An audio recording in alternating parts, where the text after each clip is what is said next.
All right. Hello, coffee makers, not coffee takers. He is the master of cyber farms, Alfred Zobinas Jr., and I, the people's chief, Dr. Joseph J. Bermilla Jr., and we are your hosts for the Cyber Coffee Hour.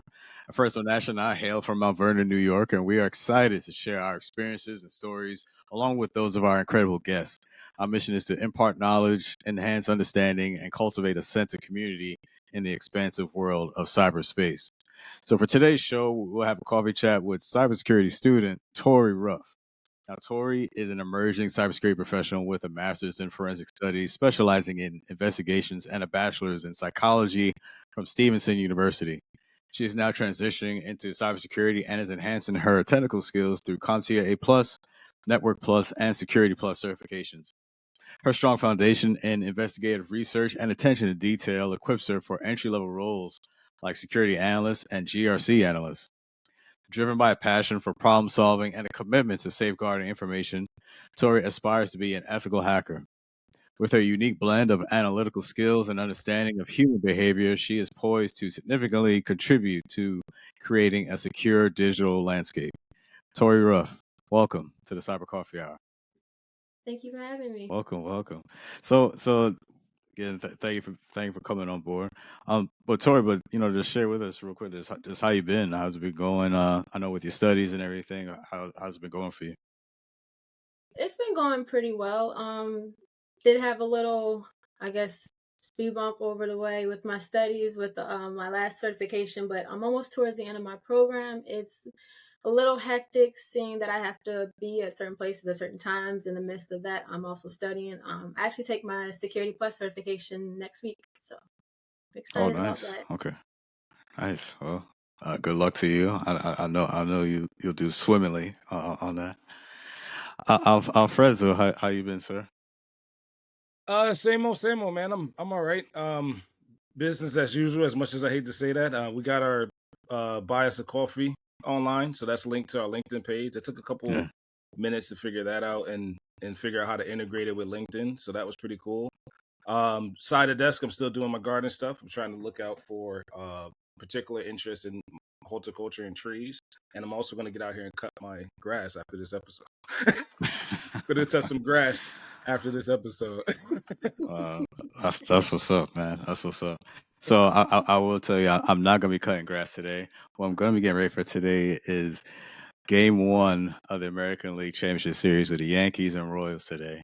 Those who don't know, big baseball fan, and let me tell you, now you already know I'm a Yankees fan, but the other night the Mets and Brewers game, the elimination game, winner go home game, that was completely nuts. So I'll just share a quick story with that. So I'm watching the game, laying on my couch, just half dead, right? Because the game went to like the sixth inning. Up to that point, it was like just nothing, no score. Brewers score back to back home runs, so it was like 2-0 Brewers. I'm like, well, it's over. Mets had a good run, right? So I'm already in my mind, like it's over. So it goes on and on. It gets to the ninth inning now. So the last inning of the game, of course, those who don't know. So Mets start showing some life, get a couple base hits. So now there's a couple guys on first and third, right? Now steps Pete Alonso. He gets up to the plate. This guy hits a home run, knocks it out of the park. And mind you, and they're playing on the road, so they're playing in Milwaukee. So the crowd is just stunned. They went from pure elation because they thinking they're getting ready to win. He knocks it out of the park, and everybody's just quiet, pin drop. Like it is, So crushed. yeah. Everyone is like, "What just happened? What happened?" So, and I lose my mind. I'm screaming at the top of my lungs. It's like 11 o'clock at night. I'm like screaming like a madman, and and I was like, "Yo," because I just can't believe what I'm seeing. And then so they score is 3-2. Then after that, they get like another insurance run, so they get so now it's 4-2, and then after that, the Mets pitching close out the game and they win and they move on. Now they're gonna be playing later today, actually, um, against the Phillies. It was a roller coaster of emotions, man. I was, and I'm not even a Met fan, but it was just a good game to watch. But that's me. That was me. That was what I did. All right, so let's get into it. All right, so Tori, what inspired you to transition from forensic studies and psychology into cybersecurity, and how do you think your previous education informs your approach to cybersecurity? So I remember when we met last year, you said something that really spoke to me and really made me think about my whole journey up until this point where I knew as a kid what I wanted to do. Like I was the kid that was always watching crime shows. I saw the black screens with like the green coding letters and everything. And I was like, that looks cool. I want to do that, but I didn't know what it was. When I was an undergrad, I actually started as a criminal justice major, and then I quickly found out that is not what I wanted to do. Everybody was convincing me I should be a cop and things, and I was like, that's just not my thing. I transitioned over into a psychology major, and I really liked that. There was more investigations, things there, conducting assessments and research in that area as well. When I graduated, I wanted to go to grad school for mental health originally, but then I thought I wanted to do cybersecurity then, but this is where the whole kind of shift happened. I applied for grad school originally for cybersecurity at Stevenson, but they rejected it and they passed it along to the disciplinaries for the forensic studies program. They said because I had a psychology major for undergrad that they think I would thrive better with that. And they told the truth because I thrived in it. That was the first time I had straight A's for like multiple semesters back to back. Yeah, We did a little bit of computer work there, a lot of investigations, a lot of research, a lot of papers and things like that. But it kind of made me somewhat give up on the journey of cybersecurity because they said no. Fast forward to, I think, a year or so after the pandemic, I saw more people were getting into cybersecurity. They were doing the Security Plus certification, and I was looking like, what is that about? I did a lot of research, talked to some people. They were saying, get clear on your path and what do you want to do and things like that. I tried to do the self-study thing with Security Plus, and it didn't stick. I kept saying, I need structure, I need structure. I'm always the person that wants to learn, but I liked being in school because I had the structure of if you don't get this completed by this day, there's consequences behind that versus right, self-study. Oh, I can just put that off until next week kind of thing. So right. tried the self-study thing and didn't work out. The beginning of this year, that's when it stumbled upon my timeline. The Baltimore Cyber Range, they popped up, never heard of them. Apparently it's a state funded program. They help you with 3 different certifications in cybersecurity. At first I was saying, I just want the Security Plus, but then I said, you know what, why not get the other certifications if the whole program is funded? I don't have to pay out of pocket for anything. So I Exactly. started that and the rest is history. I'm just gonna say that's the Awesome. move. I've heard of the Baltimore Cyber Rings. Excellent. That was the move. That was the Konami code right Yeah. there. And they were out since I believe 2019. And the irony about it is I graduated with my master's 2019. That would have been perfect timing, but I didn't know about it until now. Yeah, I So hear that. yeah, for everything. So Absolutely. So you shared a little bit, but can we dive a little bit deeper? And can you share your experience pursuing the CompTIA A plus, Network plus, Security plus certifications, and what challenges did you face, and how did you overcome them? So starting off with the program with the A plus material, it was a little challenging at first because I hadn't been in like a learning environment in a very long time. I was always into computers as well. I remember in 7th grade, we had a summer program dissecting computers inside and out. But since I wasn't consistent with that, the kind of knowledge kind of just went away. But I did find that with the A plus being separate into 2 parts, that the hardware versus the software, we did in-person labs, again diving into the hardware components of inside the computer. I loved it. When it got to the software part, I was like, there's so many menus, it's a little bit more challenging, but I made it work and understood like how the hardware plays along with the software as well. Moving on to the Network Plus, that was the most challenging one thus far. um, the hardest part with that I found was the subnetting. I didn't Mm-hmm. pass the exam for that, and I talked to Dr. Joseph. It took me a minute just to even reach out to him to tell him, hey, I didn't pass this one. More so with me getting in my own way, where it was like a full week where I was just like, I'm never taking this again. I don't need it. I don't want to have a job in networking ever again. And as soon as you the program is set up where as soon as one part of the program ends, maybe about a week or two, you're going on to the next part. I didn't take the Network Plus until I think a week into Security Plus.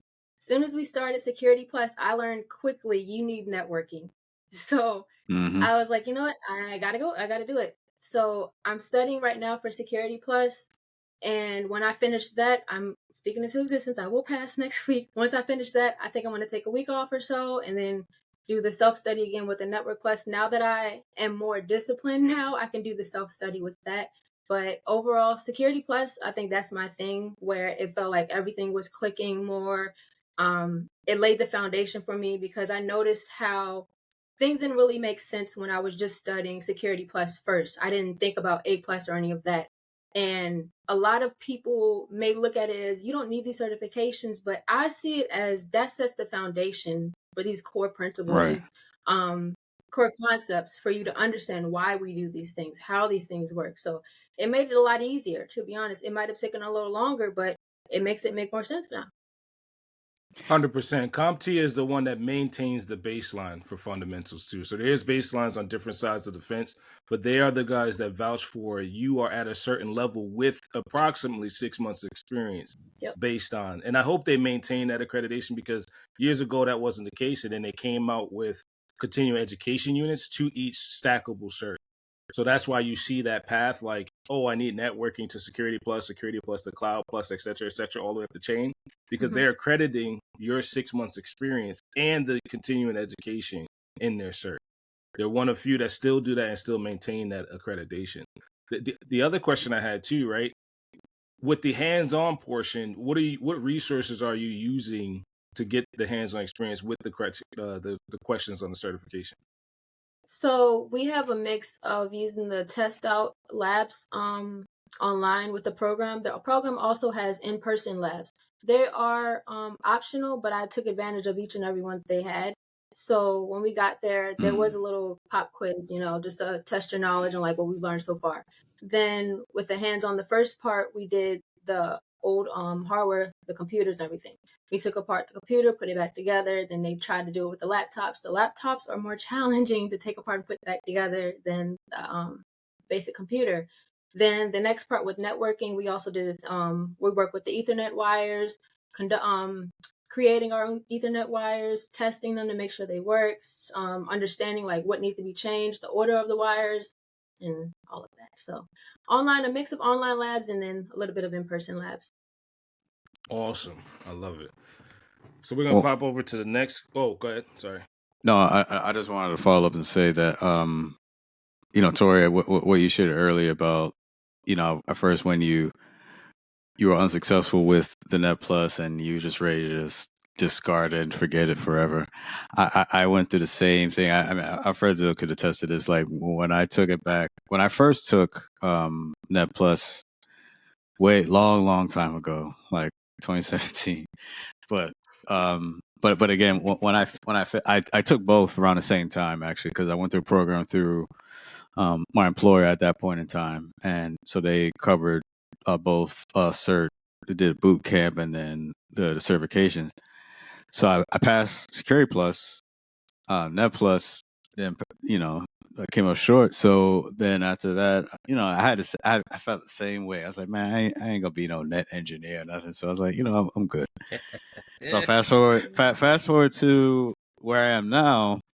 But before my current role, when I first came on board as a cyber engineer, I quickly realized like, I'm gonna need this, and the reason is because, right, exactly, and I believe the reason is that because they're foundational, you can't skip the foundation because it's gonna catch up with you at some point or another. You know what I'm saying? You can't evade it because no matter, and that's why I tell my mentees now, like, I don't care what your career goal is going to be. Whether you're doing cyber threat intelligence or it doesn't matter. You need to make sure you get in the foundation and then build from there and then branch out.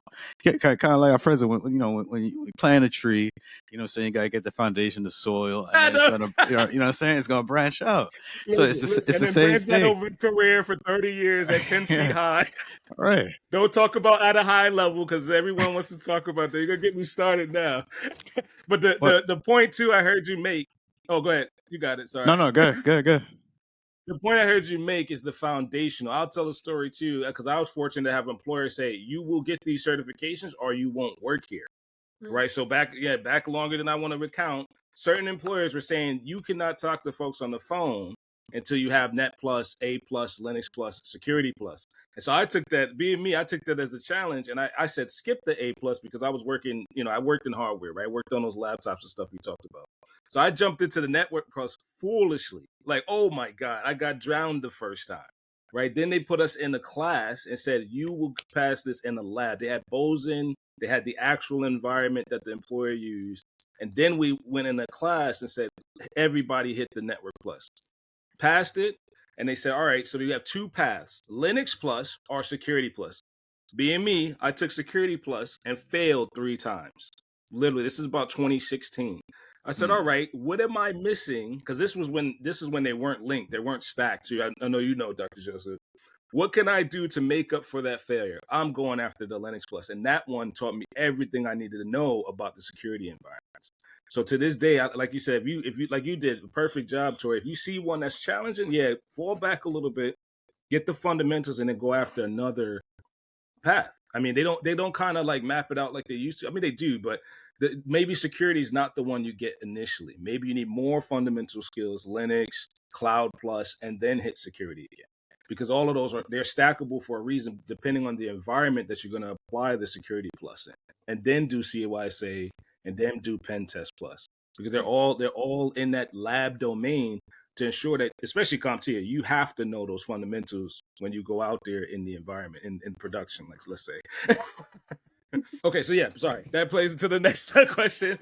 With your background in investigative research, how do you plan to apply those skills in roles such as security analyst or GRC analyst? And can you give us some examples of how those skills intersect or overlap? So for the security analyst, it's very important to be aware of recognizing threats, vulnerabilities, any inconsistencies versus like a baseline behavior of a system. So I think my researching skills will definitely help play with that in investigations, staying sharp on current threats and the resolutions to that, because without knowing what they look like, you won't, you'll just let anything pass through your system and like it crash. As far as the GRC analyst, I kind of feel like I've done some of the work in past previous employers, but I didn't know I was doing it in that point. So even back in my undergraduate career as a psychology major, when we were conducting research studies, we had to go through the approval process with the IRB board. It's the Institutional Review Board, to say, is this ethical? Are you going to check all these boxes off before we give you the green light to even conduct research? So I was kind of doing a little bit of that to make sure I was in line with that as well. I also used to work at an employment background investigations company as well, where I was reviewing different licenses and say, if you had any penalties within this amount of years, we can, reject this kind of test going forward, or versus if it's outside of that years, it's not pertinent, then we can let it pass. So knowing those regulations and being compliant with all of that would definitely help boost my skills to understand these different strategies going forward. Yeah, 100%. You already described most of what a GRC analyst does, right? So checking the boxes, sure, that's a part of it, but I guess I like to say the remediation review. When there's an issue, how do we move forward or stop it in this track? So yeah, 100%. The soft skills intersect. What do you feel connects GRC and the security analyst in that regard? Like, what do you feel it needs to connect the two? I feel like if you get the GRC out the way first, then it'll kind of help alleviate some problems moving forward with the security analyst kind of thing. So if you take care of the compliance, you're following the laws and regulations and things like that, you're making sure that it complies, and you're doing what you need to do to mitigate those threats going forward, so you don't have to worry about these things. 100%. Yeah, 100%. So, Tori, you desire to become an ethical hacker. So, like, what does that role mean to you, and what steps are you taking to achieve that goal? Many people will call it them saying I made it, but for me, it's I did it. Not necessarily proving anybody right but myself. Going back to where I was rejected with grad school for the cybersecurity program. This is me saying somebody told me no, but I considered it as not yet, or next opportunity, because I did give up for a few years, but then the idea didn't come back for no reason. This will be me saying, hey, I proven myself right. I did it. It's possible regardless of my background, regardless of my experience of what I did for college, because most people don't even have the college experience to have these fundamental skills. But for now, again, I'm in the Baltimore Cyber Range program, and I'm obtaining these different skills, the experience to understand these fundamental concepts. And I can definitely say I'm in a totally different place than I was even just this time last year doing the self-study. I'm also networking with professionals who are already in their careers, telling me how they started off, what they did to elevate in their positions. And most of all, Smart. I'm always remaining a student to life. I'm always willing to learn something. I would love to not be the smartest person in the room. I would always love to learn and just thrive off of somebody else to understand, how did you get here? What do you know? What can I do to learn more? Like I'm obsessed with learning as much as possible. I'm learning football right now. I'm learning how to swim. I'm learning Spanish all while I'm doing this. So I'm obsessed with learning, but going back to school, but Wow. always remaining a student to life is definitely my biggest thing right now. So yeah. I respect. I'm gonna borrow a term from my cousin because he calls it a professional student, right? So you're a professional student at heart. You have the learn ops, you have the learn by doing, right? You'll learn an organization in a short amount of time, but you have the learn ops. So yeah, I'm just gonna pass that on and keep it going. You're absolutely doing the right thing, 100%. There's no organization that can stop you when you're doing that. Yeah, I had to learn that because I was thinking so much like, oh, you have to go to school for this if you want to get into this. I didn't know anything about CompTIA. I haven't even heard of CompTIA until I graduated from my master's program. So if I knew a lot earlier, I knew I would be a different place now, but I just welcome the journey at this point. There's a rhyme and a reason and a time and a season. So yeah, the timing is spot on. As seasons change, I'm gonna put that out there too. Like it may not have been in the correct trajectory for you in the other focus, but now it's gonna line up and you're gonna skyrocket. Yeah.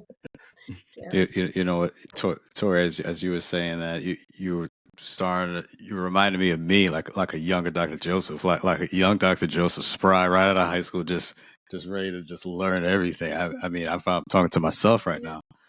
No, but I think that's really that's really commendable. I like that because especially now, honestly, in this upcoming generation, they don't not really seem to me to have that really drive and push like that self starter motivation anymore. It's kind of very far few in between that you see that. So I think that's a great quality, great attribute, and I think that's really going to take you far in your goals and your aspirations and what you want to accomplish. Because having that motivation where you don't need someone to necessarily push you to do it, but you're doing it on your own. You have your own engine to do it.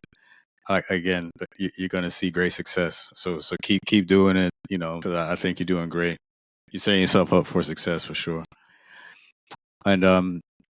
and with Her that, motivation is the incentive beyond the paycheck. yeah, no, that's it because. Fraser, actually, that's a great line because I think when you're not so, of course, you can't ignore money. I mean, money is important, but if No, your you can't. focus is but I'm saying, but like if the focus is not just money, but something bigger where you want to actually learn, because when you get the check, then yes, it's very easy to just drop off. Like, all right, I got the check, I'm good. But if it's more than that, oh yes, I get the check as a bonus. But what I really want is the learning, the knowledge. That's what I want, and to have that, 100%. continuous desire for it. Again, it's going to take you far in your career and what you want to accomplish. Because that when you, I think you have it right. The priority is right. When you have the focus on learning and education and just having that overall knowledge and understanding, the money will come. Believe me, the money is gonna come. So, but having that work ethic, for what you're doing right now, is definitely gonna serve you well. Um, Lastly, here, what are the most pressing challenges facing the cybersecurity industry today, in your opinion, and how can emerging professionals like yourself contribute to addressing them? Think of two. So the first one I experienced a few days ago with a friend. I would say data breaches. They could definitely help mitigate those with educating others on, everyday cybersecurity threats. So, for example, the other day, I sent one of my friends a package On my end, it said there was an issue with the zip code. I updated that, and immediately after it said it was delivered. On her end, she said she got a text message saying, no, you need to update your address, and if you click this link, we can help resolve this. And she said they were asking for payment, so I had to call UPS and everything. And then I was like, it clicked later. I was like, wait a minute, why is it that it says delivered yesterday? I updated the address yesterday. I didn't even provide your number, and I said, don't click on any links. So that's a scam. She didn't know anything about that. And I told her they're getting more prevalent with that, especially around the season with the holidays and things like that. So she said, that's scary. I'm like, a lot of people don't know that. So I've definitely been educating my friends and family as soon as I learn something new in class. I'm like, don't do that. Don't touch that. Change this kind of thing. Then also, we experienced a lack of testing with new software before deploying it. So with I believe it was CrowdStrike, I noticed a few weeks ago, a few months ago, whatever. I experienced that firsthand. Could not work, couldn't do anything like that. And we went back to class when it was finally resolved. And my professor explained, yeah, they didn't test out that software before it went out. So having those sandbox environments where you're testing a virtual machine and things like that before they go out, so you don't have this kind of disruption, because people don't know that one little thing you touch in the system that affected the whole world. That solidifies how important cybersecurity is. Yeah. 100%. Absolutely. You Exactly. definitely you definitely have the skills to pay the bills, for sure. You definitely have the mindset, the trajectory. You've adjusted and adapted to the emerging technologies. So yeah, 100%. You're on the right path. Just keep going. Sure, for sure. So again, we have Tori Ruff here on the Cyber Coffee Hour, part of the Alive Podcast Network, and we'll transition here, get know a little bit more about Tori, and also maybe some fun things that she likes to do outside of cybersecurity. So we'll dig in a little bit here. So first, Tori, how has cybersecurity impacted your career, business endeavors and lifestyle? It's enhanced my soft skills to a point that I find myself using them just about every day in almost everything, with the problem solving, and staying curious towards new things, always wanting to be cautious and protecting myself from these threats. As I keep learning, I keep applying them to myself and my life, as well as my friends, like I experienced the other day. So it's definitely making me move forward, being more cautious to make sure I'm protecting me and my assets moving forward, so that I'm not affected by any of these things. 100%. So we'll dive a little deeper too, right? What obstacles have you overcome to arrive where you are today? I think the grad school situation was one of the biggest things, where it was kind of a catch-22, where yeah, you didn't get accepted for the program that you wanted, but you got accepted for another program to get into grad school, and it was paid for. So them telling me no in that moment for cybersecurity kind of took a kill on my ego at one point, where I said, you know what, maybe it's not for me. I was so in that time where I just took no. If somebody said no, this isn't for you, I just believe that. I just internalized it immediately and said, you know what, you're right. And I moved forward with my life. It wasn't until the pandemic came along, where we had to be in the house, I had to sit with it and think, you know what, I did a lot of what I didn't want to do based off of other people's opinions. I didn't do what I wanted to do for what I wanted to do. So it was a lot of second guessing myself. Before I started the self-study, I didn't know too many routes with the cybersecurity. So anytime I saw a free certification, even remotely related to cybersecurity, I said, let me get on it. I was stacking certifications that are irrelevant to this day, that I know I won't use. And they're not even industry recognized ones. It's just little website things. Like you watched a PowerPoint, you took a small test. It wasn't anything really to really talk about to this day. So I think getting in my own way and in my head of not understanding what my path was, what I really wanted to do, I had to really sit with myself and get clear. What exactly do I want to do? Using my skills from my past experiences, how can that help me move forward? And a lot of it was just getting out of my own way. Some folks in the industry might compare that to analysis paralysis. So we are often stuck in the research mode, stuck into a sense where we want to check every box, connect every dot, and then that can lead to an actual paralysis that you're talking about. Yep. So yeah, I respect that. So now we got another more important question. What is your favorite coffee preference? So, fun fact about me, I have not had a sip of coffee since 2020. Um, Oh, really? Oh wow. so my last job, before where I'm at now, it was a setup. They had a Royal Farms and Dunkin' Donuts down the street on the same street we had. And when in our building, I believe we had 4 coffee machines. Within those 4 coffee machines, they had the specialized flavors, so like the Starbucks and all of that. It was terrible. I was going down the street to get coffee before I came there. When I was there, I was drinking another cup of coffee. It was so much. So, and me not knowing that you had to ease yourself off of it, I just went cold turkey one day, and I was wondering like, why is my eye twitching? Why can't I stop fidgeting and all of that? And I had some, I had some tea not too long after that, and I was like, it went away. So I was like, I need some caffeine. So now I just drink strictly tea if I have to have some caffeine. So I fear for what coffee might do to my body if I have a sip today. Oh man, that's funny. So my Um, favorite tea, I will say, is like mango peach green teas. I love that. Nice, nice. And where do you get those? I love chat time, but I'm a tea fanatic. I have like a whole cabinet of teas. It gets too much. I'm like, hey dad, do you want some tea? He's like, I'll take it. And I like move it to your cabinet so you can have something that I don't have anymore. you said it's called Chat Time. What is Chat that? time. That So what? they That's the sell brand of the boba. tea, or No, it's like a little drink shop. Oh, so like Tavana and oh, all them. Okay, I got it. I never Yeah, it's seen like a that one. little they have one on the Avenue in White Marsh. Oh, it's over. I'm gonna check it out. They have a wall full of different teas, and then they have the little bubble, like the little burst you can put that in. So I'll do like a peach green tea, and then I'll have like mango burst in it. So good. They were okay. So yeah, nice. it sounds like a level up to Tavana and the other ones that might have been a little older. I'm not sure. Yeah. So Tori, last question here. What are some hobbies, interests, or recreational activities you like to do outside of cybersecurity? I've always been into art since I can remember. In high school, I was really big on photography and anything really art related, music, fashion, modeling. I got into that when I was in college. I do like to travel, and I'm getting more into reading a lot more now. So that, and then just being around people that I love. So a lot of that. What books are you reading? You're gonna laugh.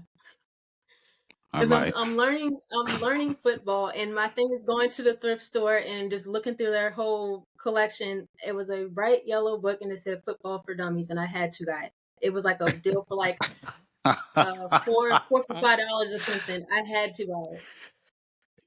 Hey, But I'm gonna check that out now too. you know You what? can't get it all from Bleacher Report. I appreciate that though. I think that's pretty cool. Yeah, I yeah. had to buy it. And like all my guy friends, they'll randomly send me clips. I'm like, what just happened in this clip? I'm like, my goodness. So I'm like, are we gonna do this every time? He said, yeah, you're gonna learn. Oh, they're doing like So pop does the book help quizzes. you?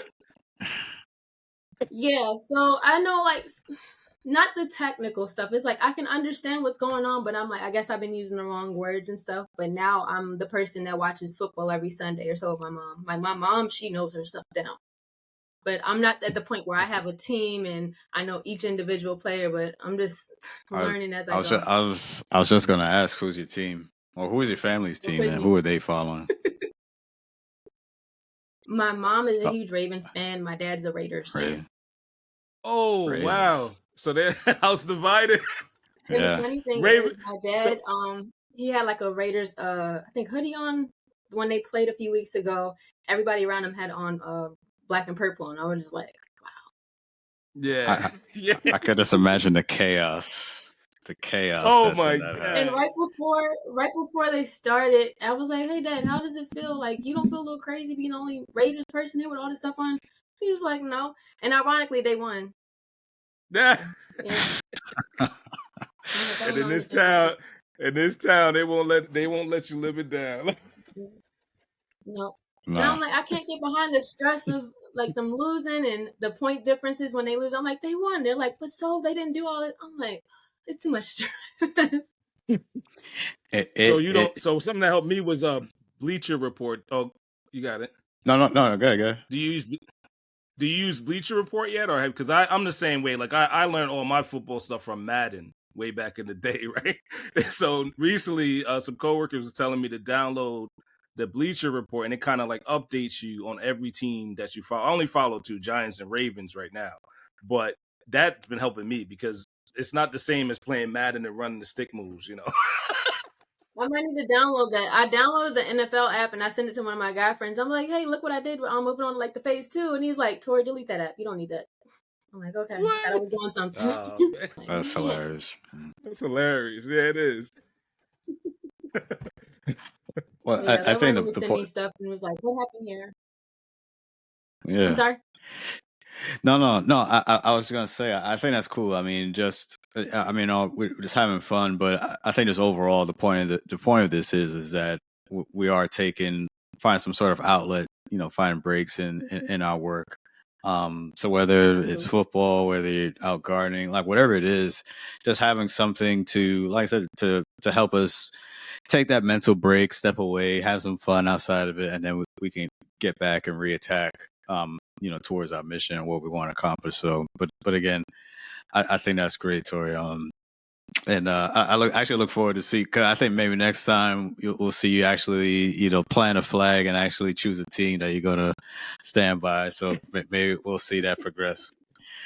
But Tori, it's really been great. I'm sorry. I said hopefully. Yes. Don't let the Raven persuasion, influence you. Pick your team. Like, I know a couple Steelers fans down here, so nice. Yeah. Well, Tori, it's definitely been great having you on the show. And before we let you go, if there's anything you want to share with our listeners, nothing I can think of. I could give a little piece of advice for anybody now that I feel like I'm in the position to now give advice for that. Definitely don't take no for an answer. Focus on what you want. Like, get very clear on what you want. Don't take no for an answer, and don't let your circumstances consume you to the point you think that you can't do it. That's awesome. Wise words, sage advice. So and thank you for that, Tori. And thank you for joining us out there watching and listening for another episode of the Cyber Coffee Hour, part of the Alive Podcast Network. If you enjoyed this episode, explore more engaging content in the Alive Podcast Network app. By supporting this podcast and nearly 100 other Black hosted shows, you can enjoy ad-free listening while contributing to our diverse range of voices in the podcasting space. We appreciate your support and look forward to sharing more insightful conversations with you in our next episode. So until then, keep brewing those ideas and stay curious about cybersecurity. All right, that's it. It's a wrap. We out of here. Peace.